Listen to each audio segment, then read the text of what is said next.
Hello दोस्तों, मेरा नाम है सोनू और आपका फिर से स्वागत है गेट टू नो के एक और नए एपिसोड। तो दोस्तों, आज हम बात करेंगे रेड इंडियंस के बारे में कि वो कौन थे, कैसे उनकी खोज हुई, भारत की खोज में निकले कोलंबस ने आखिर कैसे अमेरिका की खोज कर डाली और वहाँ रहने वाले लोगों का नाम इंडिया के नाम के साथ जुड़ गया।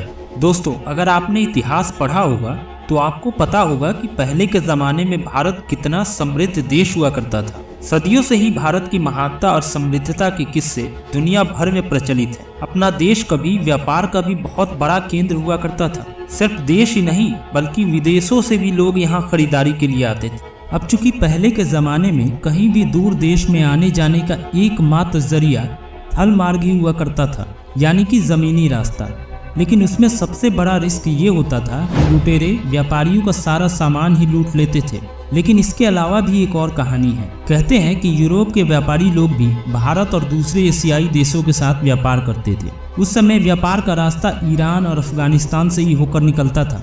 लेकिन जब इन इलाकों में मुस्लिम तुर्कानी का राज हो गया तो ईरान और अफगानिस्तान के रास्तों को यूरोपियन व्यापारियों के लिए बंद कर दिया गया। ऐसे में यूरोपियन व्यापारियों का व्यापार ही अचानक से ठप पड़ गया। अब वो करे तो क्या करे। इसी जद्दोजहद में इटली के क्रिस्टोफर कोलंबस समुद्री मार्ग के जरिए भारत की तलाश के लिए निकल पड़े। 3 अगस्त 1492 ये वो दिन था जब कोलंबस ने अपने सफर की शुरुआत की थी और अटलांटिक महासागर में 2 महीने से भी ज्यादा वक्त बिताने के बाद वो एक जगह पर पहुंचे। कोलंबस और उनके साथी बहुत खुश थे कि उन्होंने भारत की खोज कर ली, पर वो गलत थे। असल में वो भारत नहीं बल्कि अमेरिका पहुंच गए थे और उन्होंने अमेरिका की खोज कर दी थी। वहां उन लोगों ने जिन्हें देखा वो अमेरिका के मूल निवासी थे, जंगलों में रहते थे, शिकार करके खाते थे। अब चूंकि यूरोपियंस को एक नई जगह मिल गई थी जहां उन्हें प्राकृतिक संसाधनों का अथाह भंडार दिखाई दिया। ऐसे में यूरोपियन कंट्रीज में अमेरिका के उन खजानों को लूटने की होड़ मच गई। सोना, चांदी, हीरे और तमाम तरह के खनिज वहां से निकाले जाने लगे। संसाधनों की इस लूटपाट में जाहिर है अमेरिका के मूल निवासियों यानी रेड इंडियंस का नरसंहार भी हुआ।